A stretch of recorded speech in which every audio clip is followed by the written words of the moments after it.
dumako ho tayo. Naku, bad trip. Bad trip sa DILG, mga bossing, okay? Sayang lang po yung ligo. Bad trip yung mga kababayan natin sa DILG ngayong araw, mga boss. Bakit to? Naku, eto, madami nagreklamo kasi bakit daw hindi naman inagahan yung pagsuspende ng pasok o nakarating na sila sa eskwelahan, nakaligo na, etc. Lahat na. Tapos saka sasabihin, suspindi daw ang pasok. O pakinggan na po ninyo ha, ang hinaing ng ating mga kababayan, mga bossing chief sir. No? Kakauwi mo lang ba de-declare, tapos papasok ka. Di ba, waste of time, waste of money. Nagta-tricycle pa kami. Dapat pag eto ho ha, mga bossing, dito ho sa Cayman Islands or kung saan man na lugar, nauuna agad yan paggising pa lang, oh wala nang pasok. No, ang mga bata, tsaka yung kami, nung mga bata kami, maliliit ho kami. Ako, gumraduate ho ako ng elementary diyan po sa Magat Salamat Elementary School. No? Year 1990 to 1996, diyan ako nag-aral. Pagising ko pa lang pagising ko pa lang, alam ko na walang pasok. Oh, matulog ka na ulit, walang pasok, ganito, ganyan. Bakit yung ngayon, pabagal ng pabagal? Ang tagal magdeklara ng walang pasok. No, tama nga ho naman sila. Kakain, gigising ng maaga, tapos magpe-prepara. Oh, tapos lalakad, babiyahe, mamamasahe. Yan pong mga simpleng mga pamasahe na yan, mga simpleng mga magkano na ho ba pamasahe dyan sa Pilipinas? Malaking bagay pa din ho yan, mga bossing. Sabi ni Ma'am Neng Gigi, sino ba ang in charge sa pag-announce ng walang pasok? Masyadong incompetent. Alam niyo ho, yung mga weather forecaster ho na yan, sa umpisa pa lang, malayo pa lang ho, no, alam na po nila yung lakas, ewan ko lang dyan sa Pilipinas, pero ho dito, malayo pa lang, alam na nila yung papasok na bagyo, alam na nila yung papasok kung hurricane ba o hindi. Alam na nila kung gaano ang ibinubuhos na dami ng tubig. No? So, dito, kung di ako nagkakamali, gabi pa lang, announce na. Ewan ko sa kanila, bakit ganun? Oh, tagal. Sulit-ulit. This DILG, this is the second time. Sayang lang po yung ligo. Nasayang yung ligo. So, nako, hindi. Kaya merong isang DDS, di ba? Yung si Boy Banil, yung may hawak ng sako ng bigas na ganun. Yung dito, kala, ano ba yan, may uling ka? Uy, boy. No?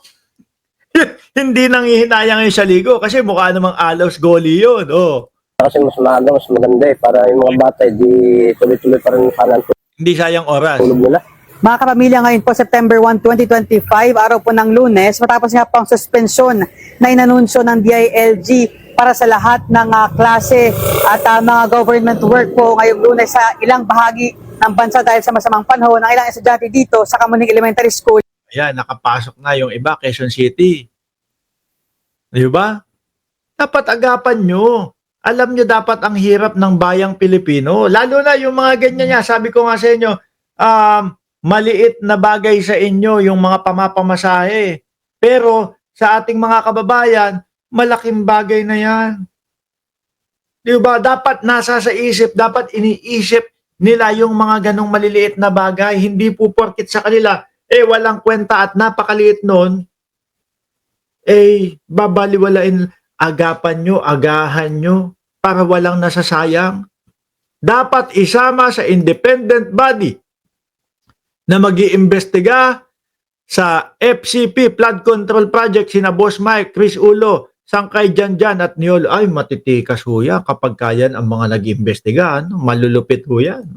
Ay nagsiuwian na. Ilan nga po ay natira pa dito, inaantay yung kanilang sundo. Ngayon po ang panahon. Baka mamaya, yung iba ho ito, yung ibang mga magulang, hinahantay muna nila talaga na makapasok mismo doon sa eskwelahan yung kanilang anak para safe, no? Kung ganyan ang mangyayari, ihahatid na nila. Pagdating doon, naku, wala palang pasok, nag-aalala yung magulang, naku, paano yun, nasa labas yung aking anak.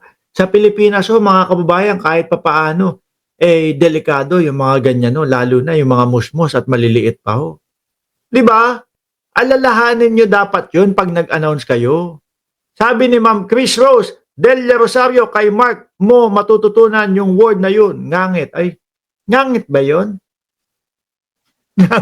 kayo ha. Meron kayong binubuli dyan ha. dito ay ambon na lang po ang naranasan pero kanina pa madaling araw ay tuloy-tuloy ang pagbuhos. O biruin nyo yun? Kung kailan wala ng ulan, saka magdedeklara, ambon na lang. Eh samantalang madaling araw pa lang, tuloy-tuloy na yung buhos ng ulan. Ang lakas na ng ulan, dapat doon pa lang. Oh, wala tayong magagawa. Oh, eh kung malakas talaga ulan wag na natin silang abalahin. Sige, bukas na lang pasok. Ng ulan. Ngayon nga po, ayon sa ilang mga parents o yung mga sundo ng mga bata, ay sana mas naging maaga yung naging anunsyo ng class suspension para naman mas nakapahinga pa yung kanilang mga anak. Correct. No? Tsaka magsama-sama sila. Oh. It's really too late. This DILG, this is the second time. The first time na nag-declare sila ng suspension, ang ganda-ganda ng weather. This time naman, it's late. Uy, DILG, galingan nyo daw dyan. Oo. So, ano lang gagawin dito?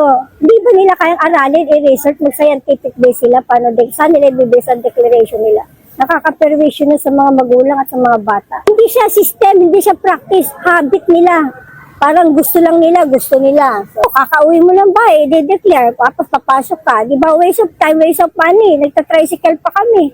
Tumawag sa akin na suspendido na daw yung pasok. Kaya sinundo ko na rin itong anak ko. Kasi mas maaga, mas maganda para yung mga bata. Correct. Dapat iisipin nyo yun. Nagkamali ng announcement ang Bagyo. Ang announce nila ay si General Nicolas Torres. Sabi ni Lito Martinez.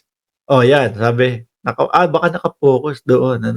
Tuloy. Di tuloy-tuloy pa rin sana ang tulog nila. Hatid na namin ng 5:30. Pipick upin namin ulit ngayon. Kala ko po, Paano kapag ka nakapasok na ho sa trabaho yung mga magulang, tapos wala nang pipick up para doon sa anak? Kawawi. Kawawa, yari. Grabe.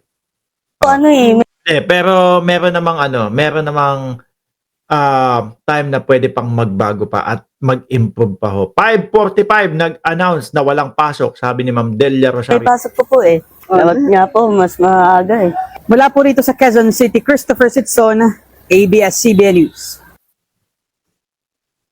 Yan. Anyway, mga bossing, eto, huling topic natin, panopla ho natin. Panopla ho natin doon sa mga DDS ho, mga kababayan, yung mga nag-iiyakan pong mga DDS. Lalong mag-iiyakan ho dahil dito yan, mga boss. Bakit? Tingnan nyo ho itong balita na ito ng politiko. Mas pinalawak pa po, Government expand 20 rice program for fisher folks in Luso, Aray.